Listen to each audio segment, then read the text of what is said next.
musculatura chega tão pesada aqui, né, nesse momento?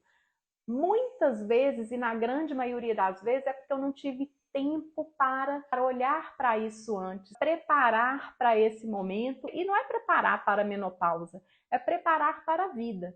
Meu nome é Tatiana, eu sou fisioterapeuta do assoalho pélvico, sou fisioterapeuta integrativa e o meu trabalho é ensinar vocês, mulheres, principalmente a partir de 40, 45 anos, a partir dessa faixa etária, a despertar sua libido e controlar seus sintomas hormonais de forma natural, O grande desafio nosso é a gente se priorizar, porque às vezes a gente, nós nos falamos essa coisa de eu tenho que fazer para todo mundo, priorizar com tempo, priorizar com energia, né? Priorizar com investimento, né? Às vezes a gente não paga uma academia ou não paga uma consulta, não paga um tratamento.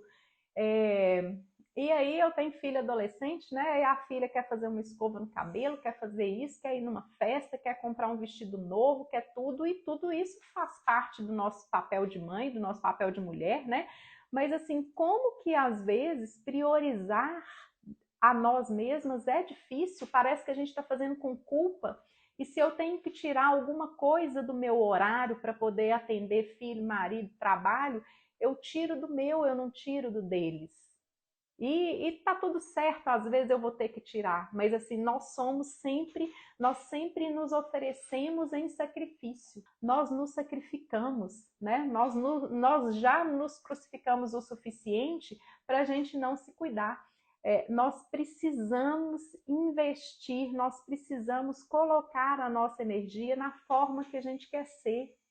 Porque se esse espelho, se essa menopausa fez isso de mim, né, esse processo fez, eu não estou gostando desse corpo, eu não estou satisfeita com isso que eu olho no espelho, e isso tem a ver com o que eu me comparo, tudo bem, mas assim, eu não estou satisfeita com isso de jeito nenhum. Para onde vai a minha libido? Para onde vai a minha autonomia?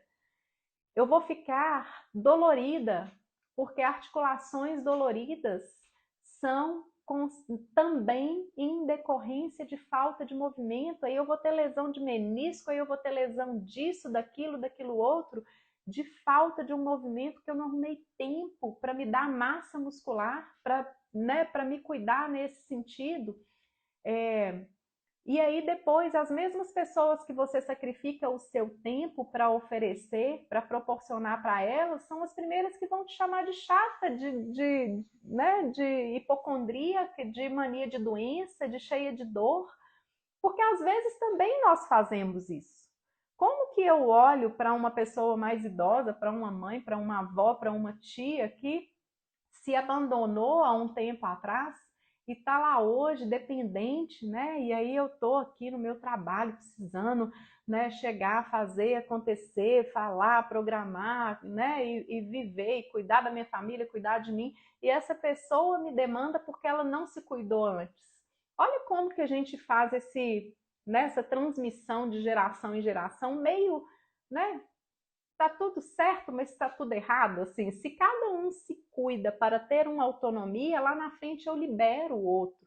A gente precisa olhar um pouco, né, para como a gente está lidando com isso aí, porque a gente está olhando para trás, deixando de seguir a vida, deixando de seguir o autocuidado, deixando de fazer por nós, pela nossa saúde, pelo nosso corpo, pelo nosso prazer, para cuidar, né? A gente interdita o fluxo da vida, o fluxo, né, do amor, o fluxo do cuidado, porque se eu paro a minha vida e a vida de tudo que depende de mim, cuidar de quem não se cuidou, e assim a gente tem que cuidar com amor, com tudo, mas assim, como que eu posso mudar isso daqui para frente a partir dessa consciência?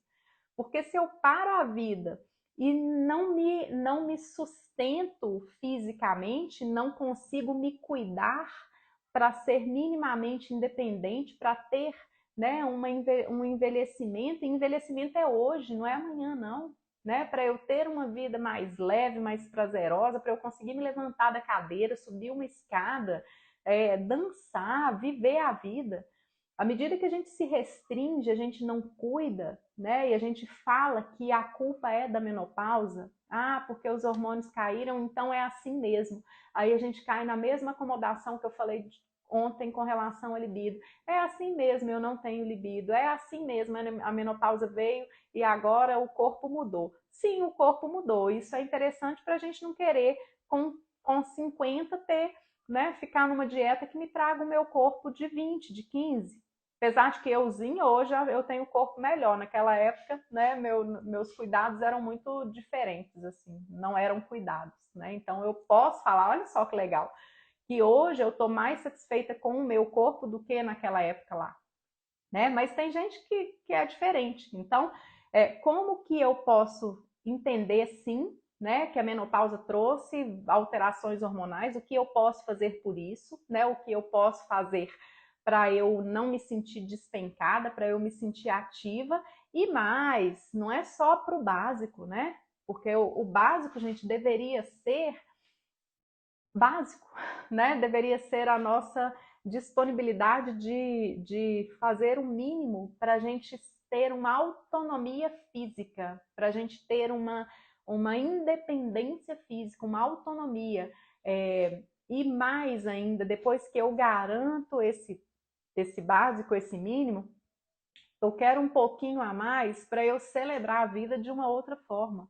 Por que que eu não posso mais dançar nesse momento? Por que que eu não posso mais fazer um exercício que eu sempre quis fazer? Por que que eu não posso mais aprender uma coisa nova, viver uma coisa nova? Por que que eu não posso mais gozar? Por que que eu não posso mais gozar sozinha, gozar com outro, né? Por que que eu não posso mais buscar uma outra parceria? Por que que isso não pode acontecer?